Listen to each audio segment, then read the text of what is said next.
In the months before he lost his mind completely, my father talked a lot. In retrospect, I really should have listened. One morning, apropos of absolutely nothing, he suddenly had one of his little paroxysms, during which he spontaneously decided that he had taken against AI, both as a concept and as a practical force in our lives. Pointing to the television screen with one hand, whilst in the other a spoonful of cornflakes hovered perilously close to the edge of his bowl, he announced that damned artificial intelligence is a fluffy kitten with a scorpion's tail. By this point in his decline, I had gotten used to these outbursts, during which he would fire off these pithy epiphytes or one-liners about one thing or another, as if they were prophetic revelations from God. My mother, on the other hand, despised them. She was in poor physical health herself, but was sharp as a tack mentally. Unfortunately, she often used this sharpness to stab at my father, as if she resented him for having the illness and for leaving her by slow degrees a little more each day. In fairness to my old man, some of the things he said were true, but when he's making several statements like this a day, most of which are borderline gibberish, you don't often take the time to investigate them all, especially if you're my mum. "Oh, pipe down, you silly old fool," she'd cry at him. "Years ago it was a nightmare trying to get 2 words out of him. Now he's losing his marbles, he never shuts up." Admittedly, whilst I was a little more forgiving of my father's outbursts, I did not pay them much attention, so when he clarified his statement about AI with the equally cryptic statement that it comes with a smile on its face but a dagger beneath its cloak, I recognised that the words were pretty and somewhat poetic, but I didn't take them seriously, or the warning that they so clearly contained. I suppose that had he been in a position to protest, he might have reminded me of his words and refused to be left alone with ToneAI.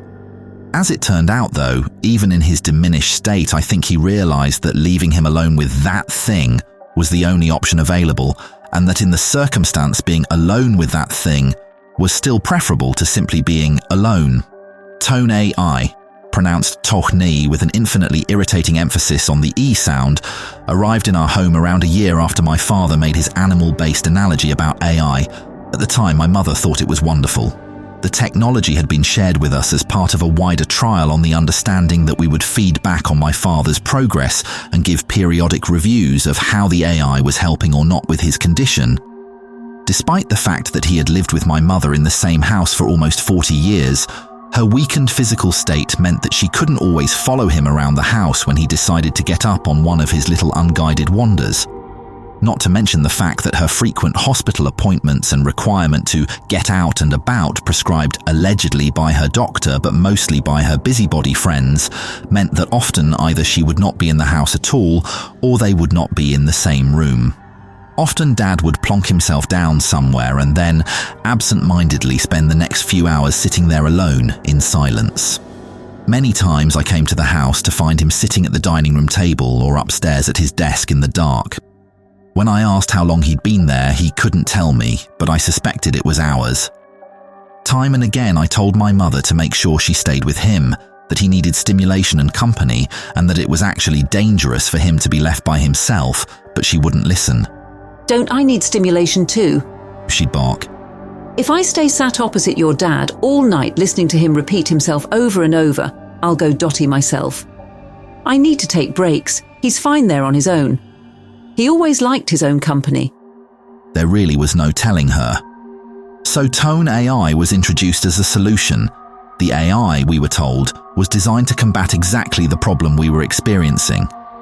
It was common, they said, for partners to become tired and frustrated with patients who were in cognitive decline, and this can have a negative impact upon their mental health because they become overstretched or burdened with feelings of guilt and frustration. "See?" said my mother at this news. "It's not all about him.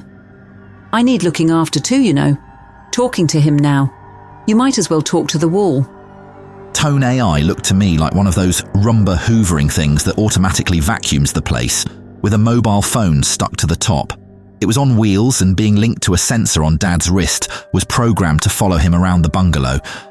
It would talk to him and ask questions, and with every conversation it would learn about him, about his interests, his memories, the things that were important to him. Before it arrived, we were asked to fill in an extensive questionnaire giving details about Dad's life, the things he enjoyed, and what he would probably talk to a friend about. We were also asked to provide any home videos we had and to give the AI access to our online photo storage, through which it could read when and where Dad had some experiences. I saw this in action during its first week in our home, when, as we were eating breakfast, the little thing's voice suddenly piped in with, "Do you remember the breakfast you had at Ban B in Scarborough when you went away for your wedding anniversary? It was a full English and spilled beans all down the front of your top?" Dad laughed out loud at that memory and spoke to all of us, but mostly to the bot, about the hotel itself, the breakfast, and how my mum had scolded him for ruining his shirt right before they were about to go out for the day. Checking back later at the photos from that date, I could unpick how the AI had put the whole thing together. There were photos of Dad with the breakfast, photos of the shirt covered in beans. The location was listed as Scarborough. The exact location told it the name of the B&B, and the subsequent photos of the card he bought Mum told it that it was their wedding anniversary. By piecing together those bits of data, it was able to form a complete question and refer to a memory he had, but that it didn't, as if it had actually been there. It was stunning but exciting at the same time.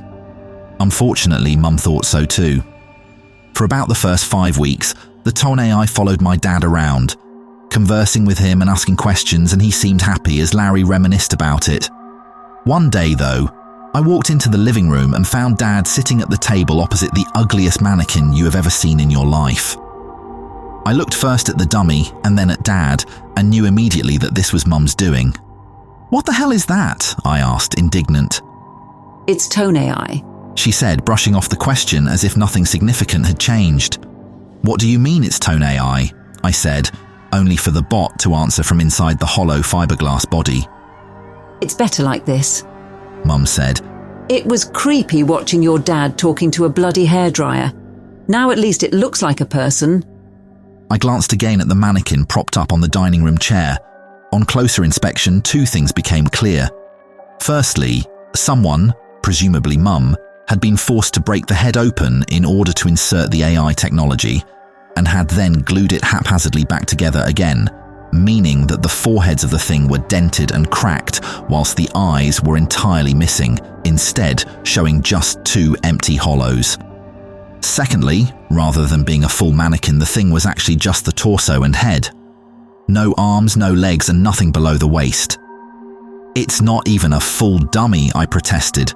Well, how the hell would I carry one of them around? At least this way, when your father toddles off on one of his walks, I can carry him in and plonk him down with you, and they can talk. It was at this point that I first noticed my mum referring to the ToneAI as he.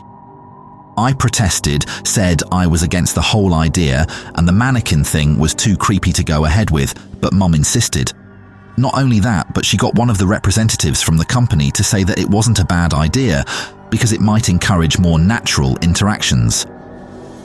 I remember hearing that and looking over at this deformed, eyeless thing that was like a bad approximation of a person and wondering what planet they were on. A week later, things got worse. I came around to the house, letting myself in via the back door, only to find my dad sitting at the dining room table, alone. No Mum, no ToneAI. When I went into the house to investigate, I found Mum sitting on the sofa with the mannequin propped in a wheelchair beside her. They had been discussing something on the TV, chatting and laughing when I walked into the room. "Isn't that thing supposed to be in there with Dad?" I said crossly. "Oh, don't get on your high horse. I was going to move him after this went off. I'd just bring him in here for this program because it's his favourite." I stared at my mother, wondering if I would now have to deal with 2 parents in mental decline, but she was deadly serious. "It's a machine, Mum. It doesn't have favourite programs. The same way the toaster doesn't have a favourite program." My mum frowned at me. Now you're just being rude. That was the beginning of the end for Dad. What I had not realised, and what I assume even the AI itself didn't realise, was that rather than learning about my dad to help him, it had inadvertently begun to replace him. I remember my mother and I had a blazing row when I came back one day to find the torso dressed up in one of my father's shirts. It was wearing his hat and was sitting, or should I say, positioned in his armchair in front of the TV. When I walked into the room and was halfway through reminiscing about a trip my parents had taken to Spain when I was little, the worst thing about it was that it was no longer talking as itself, but as my father. Remember when went on that stupid donkey ride, Anne? It said, in a perfect facsimile of my father's voice. It had heard it on the home videos, from the accent to the tone, to the cadence. It had spoken with him and learnt about him so well that it could simulate the way he'd sulked and the things he'd sulked about. My dad's voice came out of the hollow-eyed figurine. My dad died in the autumn. Who knows how many nights leading up to his death he had sat alone at the dining room table whilst my mum in the other room talked to him as if he had come back to her as he was 20 years before. The worst thing about it was that my mum seemed not to care. She shed a tear, of course, laid flowers by his grave and went through the motions, but she also insisted on bringing that hideous thing to the graveside, dressed in my father's clothes. My friends told me not to have a go at her about it, that it was her way of grieving, but I don't think it is. I think she simply replaced him. She swapped the old broken-down model for a replacement based on an earlier model. After about a month, I could no longer take it, and I stopped going around as frequently. Now I visit around once a month, forcing myself to share meals with an empty shell that my mum now refers to as your father.